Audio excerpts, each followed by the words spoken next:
Buenas tardes, estamos aquí con Manuel Silva, profesor de Derecho de la Información en la Facultad de Comunicación.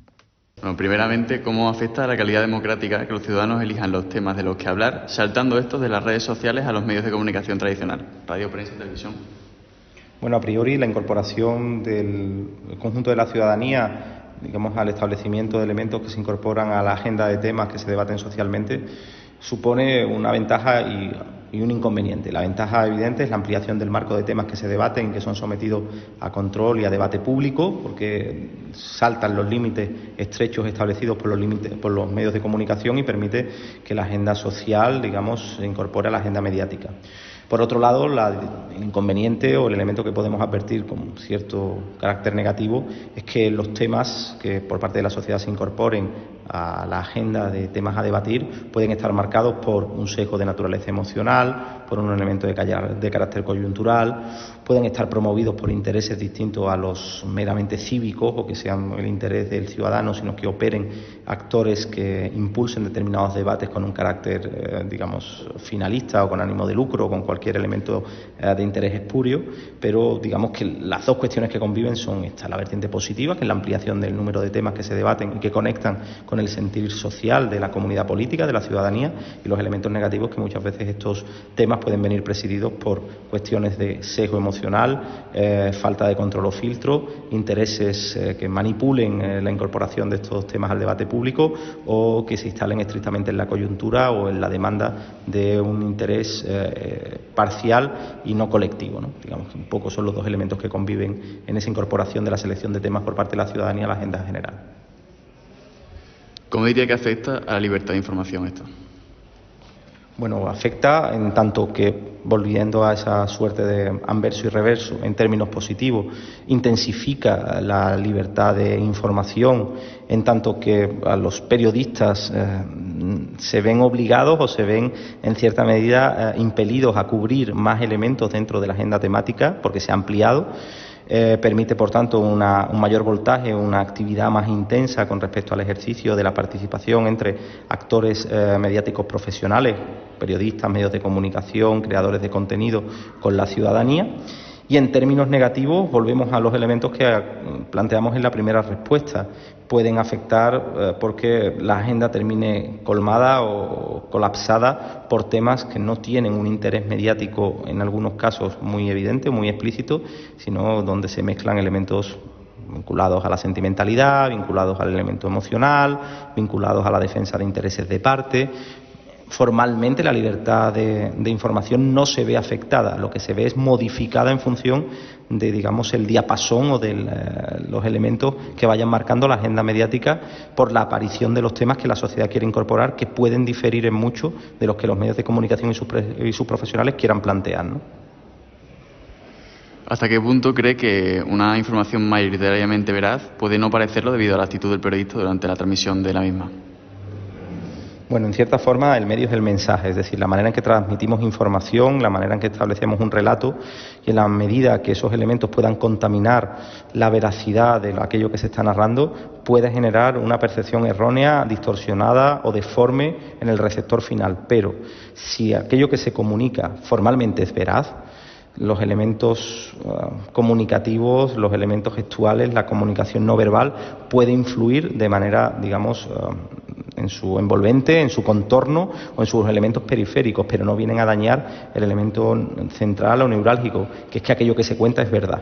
Como explicamos en clase, toda información difundida por un periodista para que cuente con el respaldo y el apoyo, digamos, de nuestro ordenamiento jurídico, nuestros mecanismos de protección, ha de ser veraz, relevante y difundido por medios de comunicación. Si la información es veraz, todo lo demás pueden ser elementos que minusvaloren, deshidraten, empobrezcan aquello que se cuente, pero no va a bonificar su naturaleza real, veraz. Por lo tanto, lo que hay que intentar es que forma y fondo se acompasen, que los elementos formales y los elementos sustantivos vayan de la mano y que si se está contando una verdad, se narre como verdad y se intenten evitar sesgos discriminatorios que contaminen la información veraz de elementos negativos o que negativicen o presupongan elementos al receptor final, pero a priori su impacto se va a mover siempre en la periferia, en los márgenes de la información, porque el núcleo, la viga maestra, es que es verdad. hay que intentar evitarlo en un ejercicio deontológico correcto y en un entendimiento que la función del periodista no solamente es contar la verdad, sino contar la verdad bien, pedagógicamente, comprensible, aprehensible, manejable y entendible para el ciudadano. Por lo tanto, hay que intentar hacer ese esfuerzo de pedagogía y, en cierta forma, a priori, los elementos que rodean a la verdad no tienen por qué ni deformarla, ni alterarla, ni adulterarla, ni transformarla, ¿no? ¿Cómo cree que el contexto afecta a la veracidad de una noticia? Bueno, básicamente estableciendo elementos de sesgos que puedan llevar a que lo principal, que es la verdad que la noticia cuenta, se vea alterado por la manera en que se cuenta, ¿no? Decíamos hace un momento que es tan importante el qué se cuenta como el cómo se traslada, ¿no? Y por lo tanto, en muchas ocasiones, cuando dotamos de un contexto donde hemos subjetivizado la percepción final del receptor, donde marcamos una línea con tendencia a que la verdad sea menos importante que la narrativa o que el relato termine devorando a los hechos objetivos, podemos condicionar de manera intensa al receptor. Esto solo se combate de dos maneras: con una buena praxis del profesional de la comunicación y con una formación y una instrucción cívica y cultural solvente y sólida por parte del receptor. Si tenemos un público peor informado, que se va a quedar con los detalles y no con los elementos sustantivos, que se va a quedar con el envoltorio y no con el contenido, que se va a quedar con el continente y no con lo que viene dentro, tenemos un problema, porque el contexto lo puede marcar todo y a veces hay una intención de mala fe por parte del comunicador en que el contexto valga más que lo que se cuenta. ¿Cómo se evita? Con buena praxis, cumplimiento del código deontológico, entendimiento de la función social que cumple el periodista y con una sociedad que tenga resortes, herramientas para decodificar de manera mucho más eficaz aquello que se le está contando, apartando los elementos subjetivos de los objetivos o de los principales. ¿Cuál es el marco legal actual que regula la responsabilidad de las plataformas de redes sociales en España o en Europa ante la difusión masiva y acelerada del contenido que constituye un linchamiento digital y causa un daño reputacional irreversible? Bueno, como ustedes saben, el derecho va por detrás de la vida. Es decir, primero se producen los elementos sociales. Difícilmente los ordenamientos jurídicos o los legisladores actúan con carácter preventivo, se suele actuar con carácter reactivo. Y en el caso de la regulación de las plataformas de contenido, creadores de contenido, medios de comunicación digital, nuestra regulación, tanto la estatal, los Estados miembros, como la regulación comunitaria, suele ir por detrás de lo que va ocurriendo en la sociedad, lo que va ocurriendo en la vida. En este sentido, en los últimos años se ha acelerado mucho la producción normativa, tanto aquella que tiene que ser traspuesta por los Estados como la invitación a los Estados a que lo regulen en su ordenamiento interno, pero contamos, y se lo trasladaba también por escrito, con dos referencias principales: el acta que tiene que ver con el control de la comunicación digital, que tiene una enorme importancia porque establece un marco homogéneo, un forjado común para todos los Estados miembros, de obligado cumplimiento para todos los Estados de la Unión, en la que efectivamente se exige un comportamiento, no voy a decir similar o en términos simétricos a lo que un periodista se le exige, pero sí hay una regulación más intensa. Digamos, estamos intentando pasar de la desregulación, una suerte de escenario de ley de la selva, a un escenario de mayor control sobre los creadores de contenido. Lucha contra los pseudomedios, lucha contra la información no verificada, disfrazar contenidos promocionales de contenidos informativos y, por tanto, todos estos aspectos se están regulando con más intensidad. Eso ha traído a los ordenamientos estatales.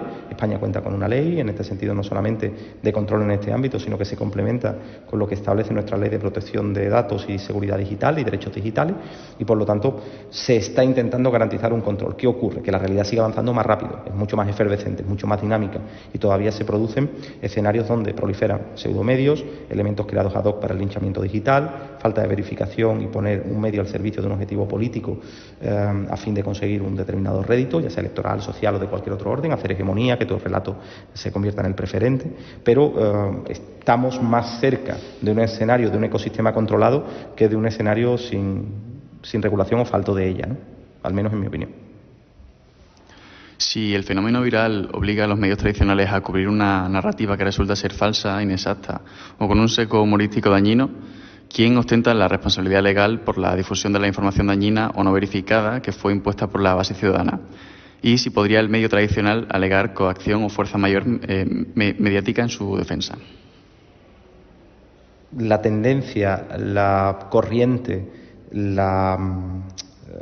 digamos el tren informativo al que se suba la sociedad a partir de una pulsión emocional, a partir de una viralización de un contenido, o a partir de lo que encaja con determinados patrones del gusto del común de la sociedad, no tiene por qué ser las tablas de la ley para el periodista. Al contrario, el periodista ha de funcionar a veces como el dique, o los medios de comunicación como el dique que ponga freno a una espiral alimentada por parte de los ciudadanos a partir de pulsiones que no son estrictamente las que en una sociedad democrática tienen que regir.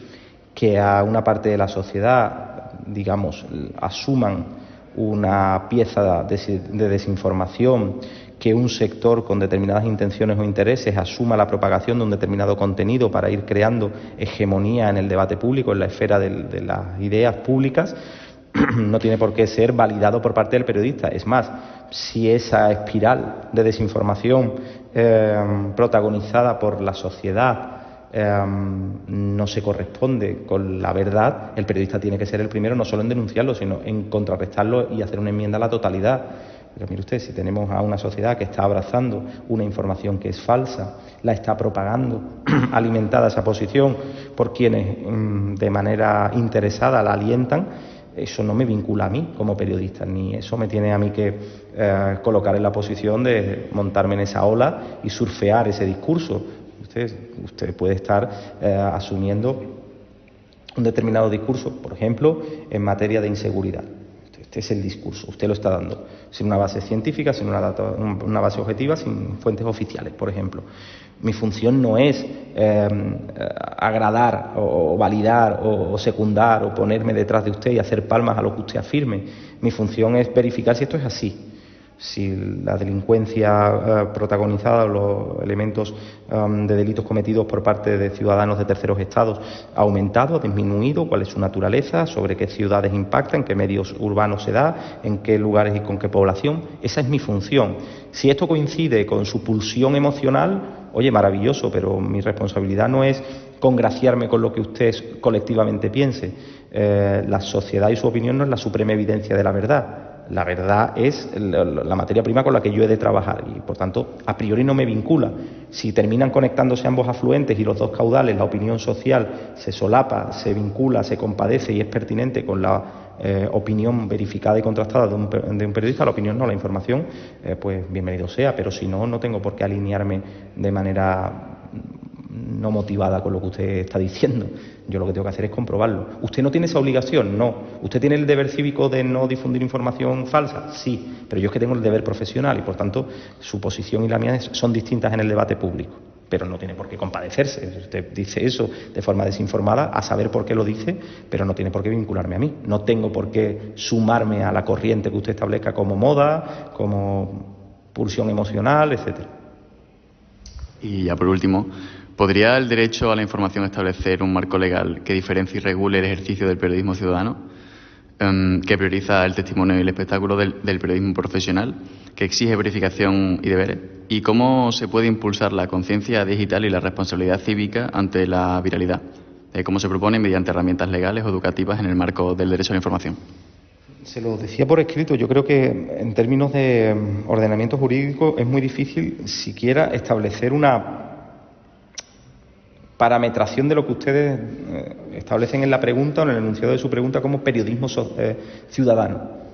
Claro, una cosa es la opinión pública. La opinión pública se conforma por la suma de opiniones individuales que coinciden y que establecen, digamos, una corriente de pensamiento con respecto a un tema determinado en una coyuntura concreta. Pero eso no es acción periodística, eso es opinión pública, que, digamos, se produce de manera informal, no reglada y donde efectivamente los únicos límites que se establecen es el de nuestro Código Civil y Penal. Ya está. Otra cosa es la acción periodística, es decir, cuando alguien elabora contenidos, los publica, aunque no sea en un medio, digamos, de qué naturaleza vamos a llamar convencional, y establece, por tanto, una posición. Ahí sí que cabe establecer mecanismos de cierta regulación. Los creadores de contenido, youtubers, influencers, todos aquellos que, utilizando plataformas, van creando opinión. Esto sí cabe regularse y se está regulando, no solo en el ámbito de su obligación tributaria, su marco de regulación fiscal, la obligación deontológica que tienen, esto sí se está regulando, pero ¿cómo construir un marco que discrimine, en el mejor sentido del término discriminar, que separe, que diferencie dos maneras de crear opinión, lo que ustedes llaman periodismo ciudadano, y llamemos el periodismo convencional, clásico y regulado. Yo creo que esto no puede hacerse, o sea, nuestro ordenamiento no puede establecer ningún mecanismo más allá de los elementos que tienen que ver con la pedagogía social, la formación cívica, la mejora del nivel cultural de la sociedad, la instrucción mediante la acción combinada de poderes públicos y actores y operadores privados, donde se intente que la opinión pública, la suma de la opinión individual que se convierte en opinión colectiva, esté gobernada por parámetros más racionales y sobre todo que contribuyan positivamente a la formación de una opinión y de una acción colectiva más saludable y más amable. Pero estas son acciones que tienen que ver con esta responsabilidad de los poderes públicos de formar, informar, educar y dotar de valores cívicos a la ciudadanía. Valores en términos de respeto de valores democráticos, respeto al derecho internacional, respeto de los derechos humanos o las cartas de derechos ciudadanos. Pero esto es un elemento complementario. Yendo al núcleo de su pregunta, establecer un mecanismo que regule la opinión pública, entendiendo que la opinión pública puede configurarse como una suerte de periodismo ciudadano, creo que no es posible. Y todo lo que sea que el legislador intente interferir en esto es exceder mucho de sus competencias, sobrepasar en mucho sus límites y sobre todo provocar una suerte de fiscalización que va contra la libertad de expresión, la libertad de pensamiento y la libertad pensamiento-ideológica y la libertad de manifestación del ciudadano de sus propias opiniones, ¿no? Ahora bien, que hay que intentar que esa opinión sea más reposada, más formada, más ilustrada, más instruida. Eso forma parte del deber común y colectivo que todos tenemos, tutores, padres, madres, educadores, profesores, etcétera, ¿no? Pero